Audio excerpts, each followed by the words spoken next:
Assalamualaikum warahmatullahi wabarakatuh. Siang ini kita ada di kediaman Bu Rini. Ini adalah seorang kepala RA.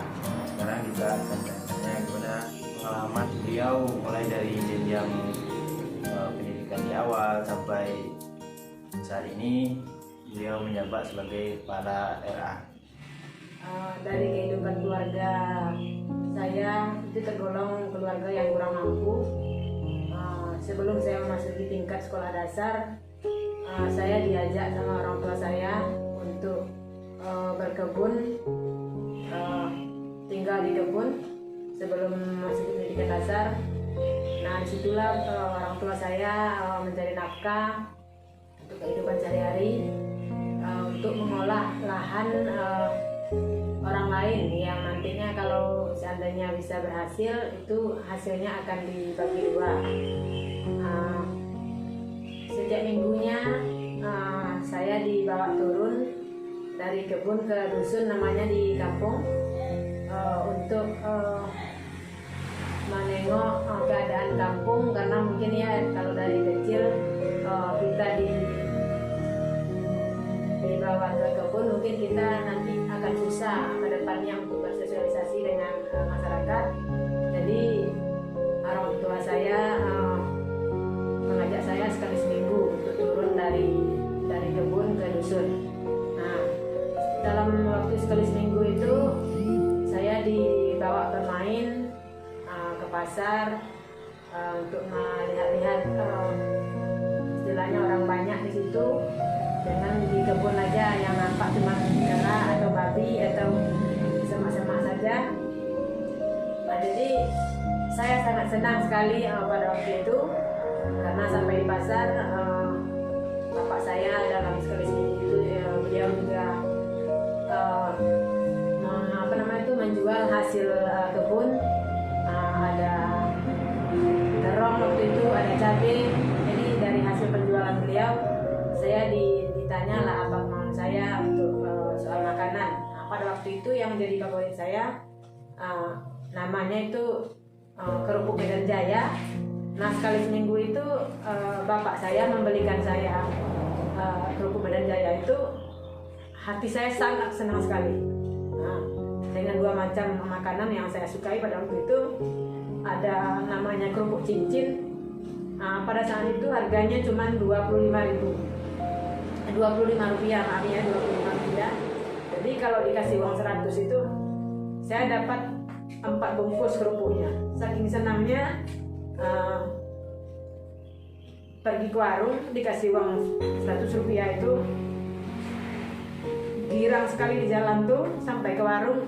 Sebelum sampai ke warung lagi, baru separuh jalan, pada waktu itu dikasih uang Rp100.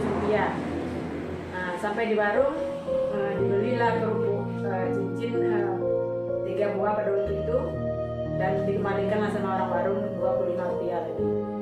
Nah, karena saking senangnya, mau ke arah pulang lagi ke rumah, melompat-lompat di jalan, sehingga uang sisa dari belanja tadi yang Rp25 tadi tertelan sama saya. Sampai di rumah nangis-nangis sampai di rumah. Kemudian bilanglah sama orang tua saya, Mbak, pada waktu itu saya panggil apa sama orang tua laki-laki saya, uang sisa dari belanja tadi tertelan sama saya. Nah, merang-merang lah sampai di rumah. Pada waktu itu orang tua saya membujuk saya, tenang saja, uangnya nanti akan ditemukan. Nah, pasti ada nanti jumpa uang Rp25 itu, katanya. Baru saya diam, barulah bisa makan dari jajan yang saya beli tadi. Itu ceritanya saking senangnya. Jadi pas awal pulang itu uangnya digigit gitu. Uangnya digigit, lompat-lompat di jalan, saking girangnya, saking senangnya, karena sekali seminggu turun dari kebun ke rumah untuk dikasih uang jajan sama orang tua saya. Pada waktu itu orang tua saya memang kehidupannya yang pada waktu itu memang sangat susah sekali, bikin kebun, memang tinggalnya lama di semaknya daripada di dusunnya, karena ingin, mungkin beliau berpikir masa depan saya tuh besok tidak seharusnya seperti masa depan beliau. Nah, seperti itu. Jadi memang waktu kecilnya memang depannya memang susah gitu ya Bu? Ya, sangat susah. Bikin kebun orang dipeduakan sama orang tua saya, kadang dipotong juga, ada karet di dalam tanah orang tuh yang dibikin kebun tuh. Dapatlah ditimbang kadang sekali seminggu, pada waktu itu getah keping namanya. Nah, harganya pada waktu itu kalau nggak salah 1.500. Nah, dapatlah sekali seminggu kadang ditimbang getah tuh, dapatlah uang 1.500 per kilonya. Gitu. Nah, waktu udah mau masuk ke jenjang SD, dulu Ibu awalnya cita-citanya pengen jadi apa?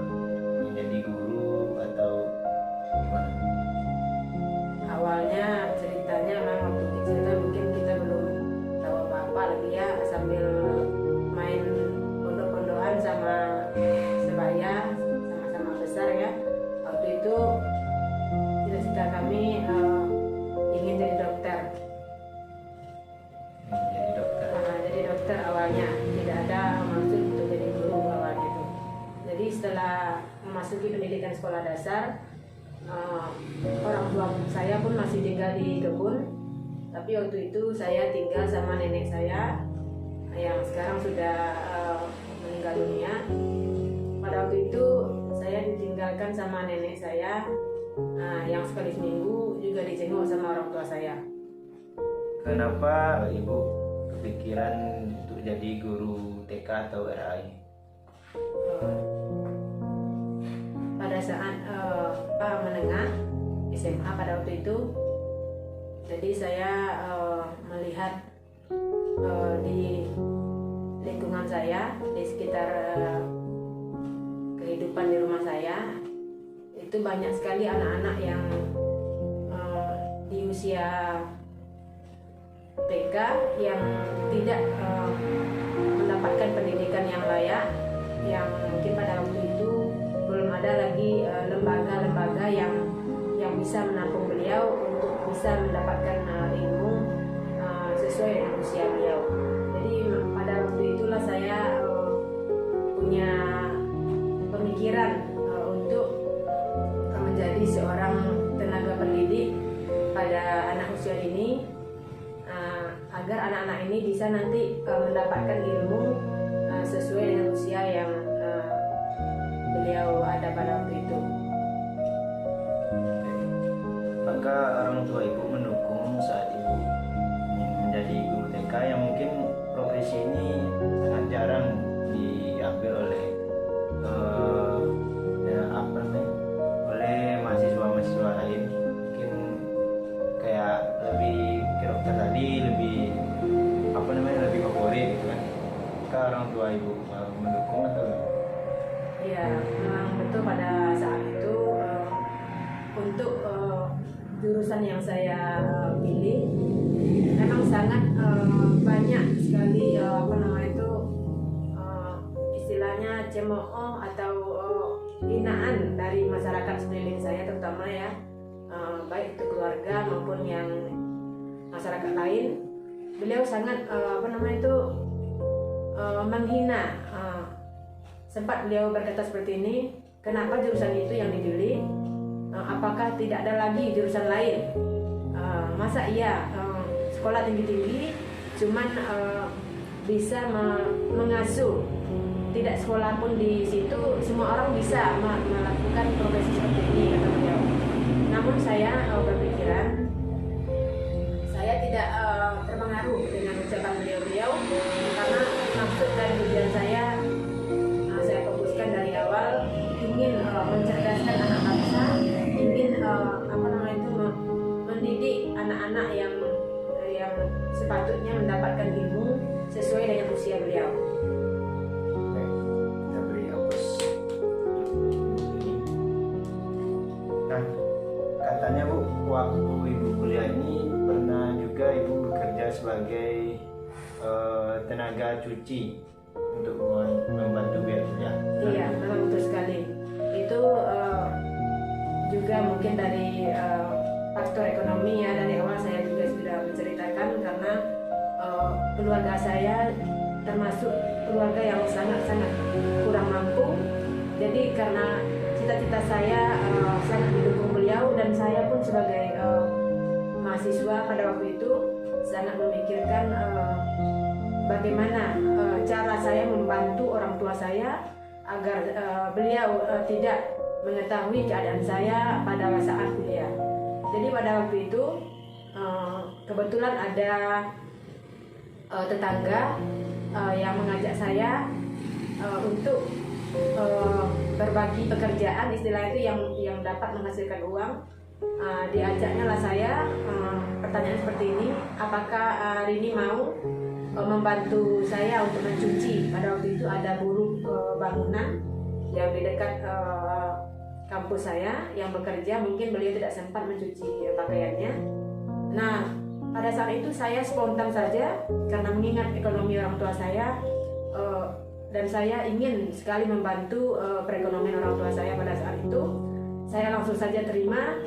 Oke lah Bu, kata saya pada waktu itu, kapan saya bisa membantu Ibu untuk bisa mencuci dan dapat menghasilkan uang? Dalam pikiran saya pada waktu itu,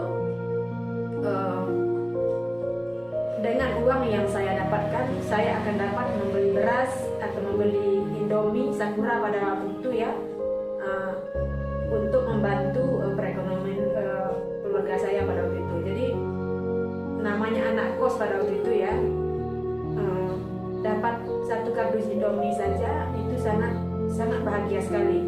Nah, pada waktu itu kami juga dapat kiriman dari kampung ya sebagai anak kos.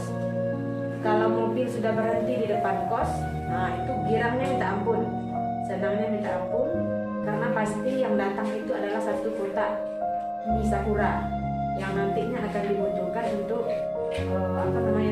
sebelum kita berangkat kuliah, itu bisa disajikan secara instan, secara cepat, agar tidak mengulur-ulur waktu untuk tetap hadir ke kampus dengan waktu yang ditentukan dosen.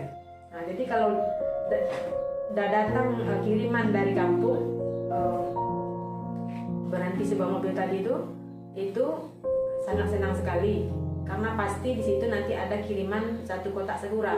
Nah, dengan pekerjaan saya bisa membantu tetangga saya tadi untuk mencuci tadi, saya pikir itu bisa membantu orang tua saya dengan tidak membelikan saya Sakura lagi untuk bekal untuk pergi ke kampus. Nah, seperti itu. Oke. Untuk saat ini Ibu bekerja sebagai tenaga atau kepala RA ini sudah berapa lama? Alhamdulillah, saya ditunjuk oleh pemerintahan desa pada waktu itu pada tahun 2010. Sebelumnya saya sudah pernah mengabdi di TK lain yang ditunjuk sebagai tenaga pendidik. Pada tahun 2006 itu saya mengabdi di Desa Bedengsuran yang dikepalai Bu Nur Aini SPD. Di situ saya mengajar sekitar 2 tahun, dari tahun 2006 sampai 2007.